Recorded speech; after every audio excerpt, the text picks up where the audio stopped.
Habang gumaganda ang laro nitong si Joshua Monson dito sa Northport Patam Pier ay lumalakas na yung ugong-ugong na baka ito ay kunin ng San Miguel Beer kapalit nitong si Simon Enciso o kaya itong si Jeron Teng.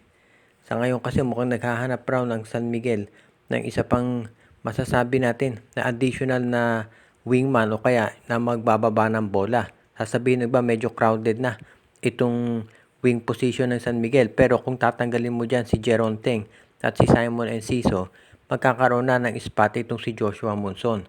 So ang posible na mangyari dyan ay maging rotation. Baka itong si Trollano at si Lassiter dito magiging small forward ng San Miguel Beer at mag-alternate na dito sa backcourt. Itong si Monson, itong si CJ Perez, Jericho Cruz, and of course, nandiyan si Wami Tiongson. Posible rin na baka itong si Joshua Monson ay gawing small forward ng San Miguel. Nakapaglalaro kasi yan ng iba't ibang posisyon at isa yan sa mga advantages ng nasabing dating number 1 pick. At yan siguro dahilan kung bakit siya gustong makuha ng San Miguel. Itong si Monson ay nakilala bilang defensive player dito sa PBA. Pero lately nakita natin kung paano ito umiscore ng napakaraming puntos. Yung last 3 games ng Northport kung saan panalo lahat ay mahigit 20 puntos ang nagagawa nito. At hindi biro, yung mga nakalaban ng Northport, kabilang na dyan of course itong TNT Tropang Giga at saka itong Converge Fiber XRs. Kaya hindi na naman natin masasabi talaga na itong Northport ay mahina. Kaya sa ngayon, itong si Monson, kung makukuha yan ni Coach Leo Austria, ay napakalaking bagay niyan para dito sa San Miguel Beer. Kasi bukod sa pagdagdag ng isang versatile wingman, ay magkakaroon pa sila ng isa nating masasabing player na magpapabata dito sa lineup ni Coach Leo Austria. Kaya abangan na lang natin kung ano magiging sitwasyon dito sa pagkuha ng San Miguel dito kay Monson. Good news ito para sa Barangay Ginebra dahil ayon dito kay Coach Tim Cone ay maglalaro na sa wakas itong si Jamie Malonzo pati na itong si Isaac Go. Sinabi ni Coach Tim Cone sa isang panayam na itong si Jamie Malonzo ay makababalik na mga after Christmas daw. So baka early January makapaglaro na pati itong si Isaac Go. Sinabi ni Coach Tim Cone na yan ang iniintay talaga nila para makumpleto na itong lineup ng Ginebra. Well, actually hindi pa naman talaga kumpleto dahil si Jeremiah Gray wala pa ring timetable yung pagbabalik niya.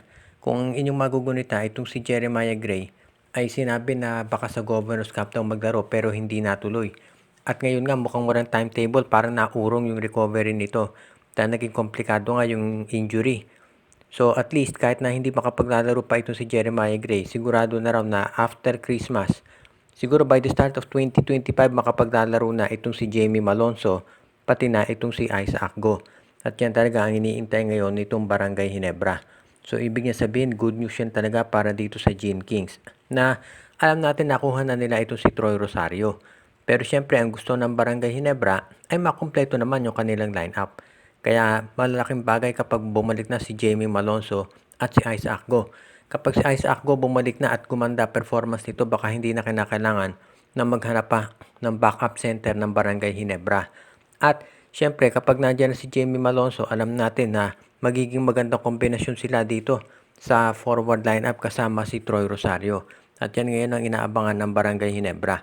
Bukod dito sa mga trades, malaking bagay din na nakuha ng Ginebra talaga sa free agency itong si Troy Rosario, pati na itong si Maverick Hanisi. Kaya nakita natin dito na pagbalik ng mga nasabing player ay lalong lalakas itong Barangay Ginebra at mabibigyan sila ng mas maraming oportunidad na manalo.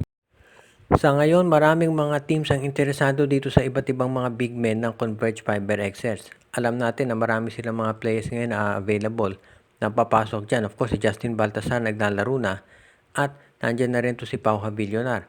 Posible rin na bigyan nila ng kontrata kung hindi pa actually nabibigyan ito si Ronan Santos.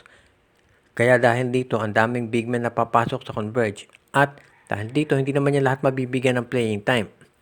Siguro ngayon, ayon doon sa mga ibang teams, ito na pagkakataon para sila ay kumuha doon sa mga hindi naman pwedeng magamit ng Converge. Particular sa ating mga teams na tingin kung pwedeng kumuha dyan ay Phoenix.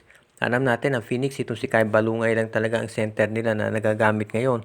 At kung makukuha nila for example si Gio Ambohot o kaya itong si Ben Phillips, kahit si Roland Santos, magiging malaking tulong yan para dito sa frontcourt ni Coach Jamaic Jarin. Kaya dito natin makikita kung papayag ang Converge na i-trade yan. Maraming mga big men ng Converge na pwede nilang i-alok sa iba't ibang koponan.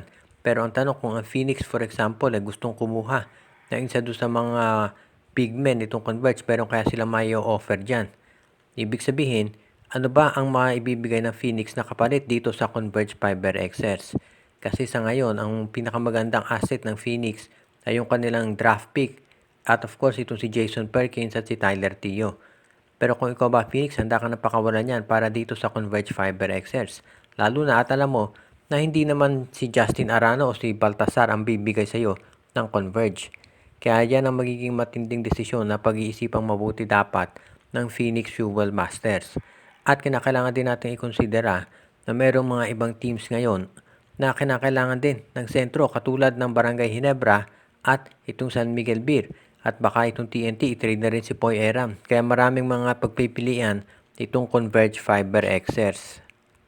Sa ngayon, ang balita natin dito sa Magnolia Chicken Templados, merong mga umiikot na reports na baka dalhin daw dyan na itong either si George Gallet o sabi nga nung suggestion ni Snow Badba ay baka itong si Bonitan. Alam natin na parehong malapit yan kay Al Francis Chua. So, in case nga na mapalitan na ito si Chito Victolero, at least masasabi nga ng mga insiders, bata pa rin niya yung malalagay sa pwesto. In fairness naman daw dito kay Bonitan, maganda ang record nito. At nagkataon lang talaga na ang kinukoach niya ay Northport Batangier na farm team ng SMC. Pero Northport nakita natin maganda ang start ngayon. So abangan na lang natin kung magtutuloy-tuloy ito para dito sa Northport Batangier. At kung maging maganda performance ng Northport ngayong conference, huwag na tayong magulat kung biglang ilagay yan si Bonitan dito sa Magnolia. Actually, baka hindi matapos ang konferensya na to, magkaroon na ng coaching change dito sa Magnolia. Dahil nakita natin ng San Miguel, bigla na lang pinalitan ito si George Gallet. Dahil kung ang Magnolia matalo pa doon sa susunod nilang laro, baka ganyan na nga mangyari dito. Mapalitan na itong si Coach Chito Victolero. Kaya yan na nga abangan natin dito sa Magnolia Chicken Templados. Kung ito nga si Bonitan o baka naman ang ilagay dyan ay itong si George Gallet. Si George Gallet kasalukuyan ay naging consultant nitong San Miguel Beer. Pero sabi ni ba, huwag tayong magulat kung yan ay ilipat dito sa Magnolia Chicken Templados. 6 seasons na itong si Chito Victolero dito sa Magnolia pero matagal na hindi nagka-champion. Yung 6 seasons na yun, wala pang Actually, ever since nung nag-coach ito si Victolero, isang kampyonato pa lang nakuha nila. Kaya sabi nga na ba't panahon na para palitan ito at maglagay na ng panibagong coach para dito sa Magnolia. Hindi pa natin alam kung sino nga yung pwede nilang ilagay. Pero yung dalawang pangalan na yan ang lumulutang. Si George Gallet at itong si Bonitan. So, huwag na tayong magtaka kung ganyan nga talaga ang mangyari at magkaroon ng mga posible na coaching changes dito sa Magnolia Chicken Templados.